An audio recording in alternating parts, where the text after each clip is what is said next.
wabarakatuh. Saya Fitria Anissa Ramadona dari kelas 12 IPA 2 absen 11. Di sini saya akan melakukan praktikum uji kandungan amilum, protein, dan lemak pada bahan makanan. Nah, tujuan dari praktikum ini adalah agar kita mengetahui apakah pada bahan makanan tersebut terdapat amilum, protein, dan lemak. Kalian tahu nggak sih apa itu amilum, protein, dan lemak? Nah, kalau belum tahu, mari kita lihat penjelasannya. Amilum atau pati adalah karbohidrat kompleks yang tidak larut dalam air, berwujud bubuk, putih, tawar, dan tidak berbau. Protein memiliki arti yang paling utama, yang berasal dari kata protos, bahasa Yunani. Protein itu merupakan senyawa organik kompleks berbobot molekul tinggi yang merupakan polimer dari monomer-monomer asam amino yang dihubungkan satu sama lain dengan ikatan peptida. Peranan protein adalah penting dalam struktur dan fungsi semua sel makhluk hidup dan virus. Lemak atau minyak merupakan senyawa kimia yang tidak larut air yang disusun oleh unsur karbon, hidrogen, dan oksigen. Nah, bagaimana dengan penjelasannya? Apakah penjelasannya cukup jelas? Kalau sudah cukup jelas, mari sekarang kita lakukan uji praktikum. Sebelum memulai videonya, ada baiknya kita mencuci tangan terlebih dahulu atau memakai hand sanitizer.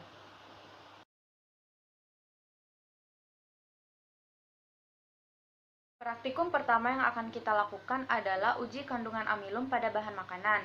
Bahan-bahan yang kita perlukan adalah yang pertama, tepung terigu. Tepung terigu ini sudah dicampur dengan air. Bahan kedua adalah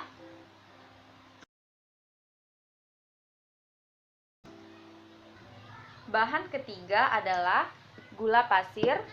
Gula pasir ini sudah dicampur dengan air. Bahan keempat adalah bahan kelima adalah biskuit. Biskuit ini juga sudah dicampurkan dengan air. Bahan keenam adalah pisang. Pisang jenis pisang putri yang juga sudah dicampurkan dengan air. Selanjutnya, kita siapkan wadah es batu bersekat seperti ini. Wadah ini sudah saya berikan tanda masing-masing dari bahan percobaannya dan juga uji kandungan yang akan kita lakukan. Saya akan memindahkan bahan makanan tersebut ke dalam wadah es batu ini dengan menggunakan pipet. Bahan pertama tepung terigu.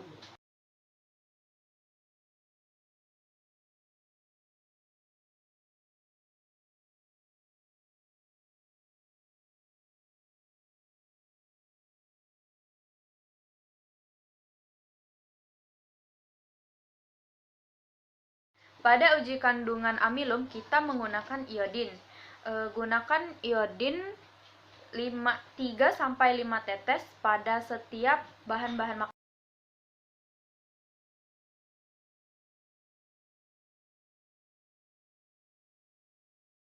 Setelah itu amatilah proses pada bahan makanan setelah ditambahkan iodin. Nah, hasil yang kita dapatkan dari uji kandungan tadi yaitu terigu ini mengandung amilum. Putih telur itu tidak mengandung amilum karena masih berwarna iodin. Lalu gula pasir juga tidak mengandung amilum karena dia masih tetap berwarna iodin. Lalu pisang putri itu mengandung amilum dan biskuit mengandung amilum. Sementara susu UHT tidak mengandung amilum karena memiliki warna iodin.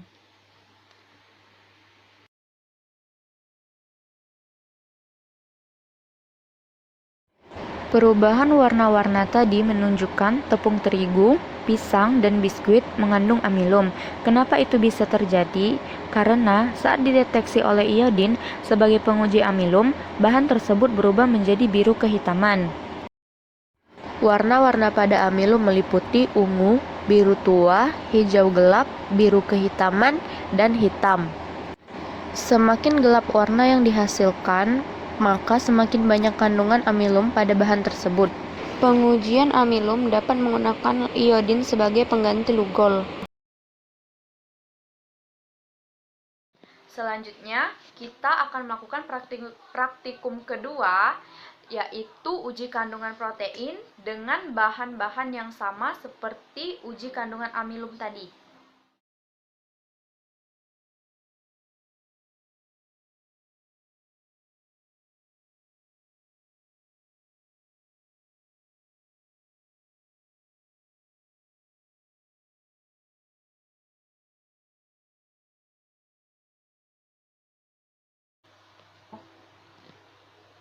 Nah, pada uji kandungan protein ini kita memakai asam cuka. Penggunaannya itu sama saja seperti uji kandungan amilum tadi, yaitu sebanyak 3-5 tetes asam cuka pada bahan-bahan ini atau sampai terbentuknya koagulasi atau pengendapan atau penggumpalan pada bahan-bahan tersebut.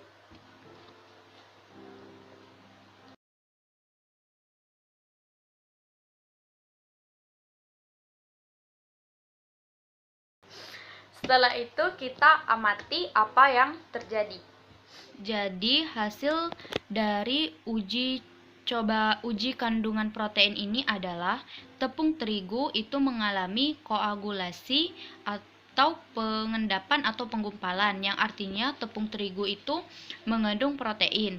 Kemudian pada putih telur juga mengalami koagulasi, pengendapan, penggumpalan pengendapan, yang artinya putih telur juga mengandung protein. Kemudian pada gula pasir tidak terjadi koagulasi, yang berarti gula pasir tidak mengandung protein. Pada pisang juga seperti gula pasir tidak mengalami koagulasi, dan pada biskuit juga.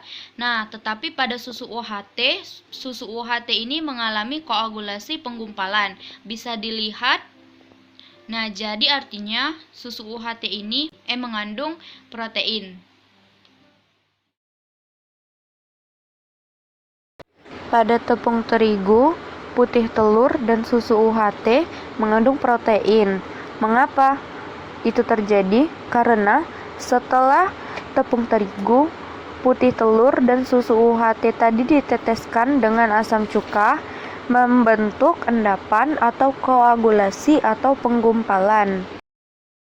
Jadi kita dapat menguji protein itu dengan menggunakan asam cuka. Selanjutnya, pada praktikum ketiga, kita akan melakukan uji kandungan lemak pada bahan makanan. Bahan-bahan yang dibutuhkan adalah yang pertama, nasi,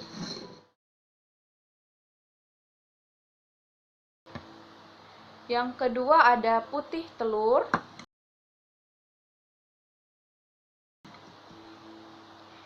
yang ketiga ada minyak goreng,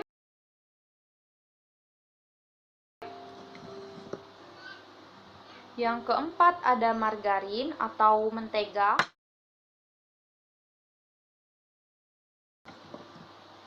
yang kelima ada pisang, dan yang keenam ada susu kental manis.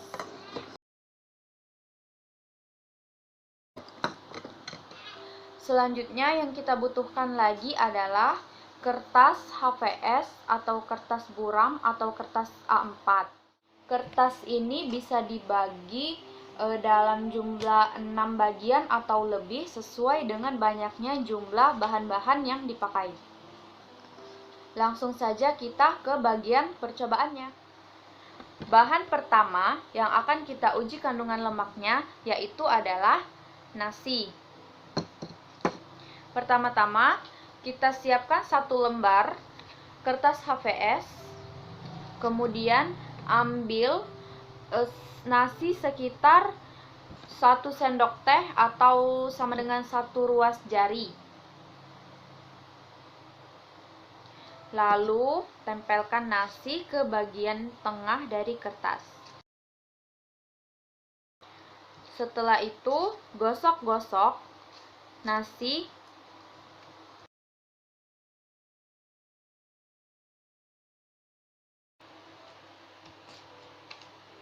jika telah selesai, berikan label nama atau nama bahan agar kertas yang kita pakai tidak tertukar dengan bahan lainnya. Oh ya, pastikan jika ingin melakukan percobaan yang kedua untuk bahan-bahan uji kandungan lemaknya, tangan harus bersih ya, entah itu dicuci memakai air ataupun dilap memakai tisu. Bahan kedua yang akan kita uji adalah mentega. Lakukan step yang sama pada yang kita lakukan dengan nasi tadi.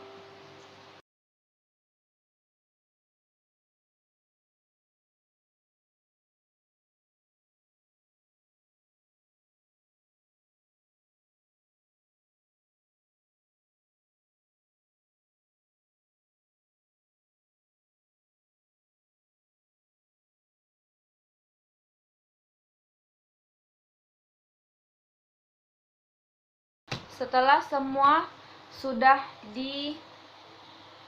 ditaruh di kertas, dioleskan di kertas, kita tunggu sampai 10 menit, kemudian kita akan menerawangnya untuk mengetahui apakah bahan-bahan tersebut mengandung lemak.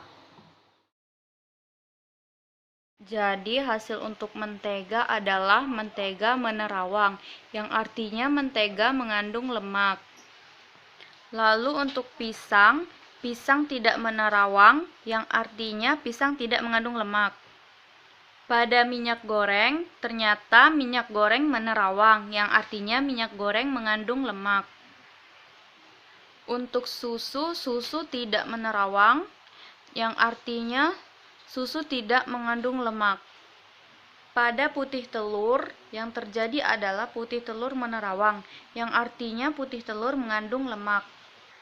Pada nasi, nasi tidak menerawang, yang artinya nasi tidak mengandung lemak.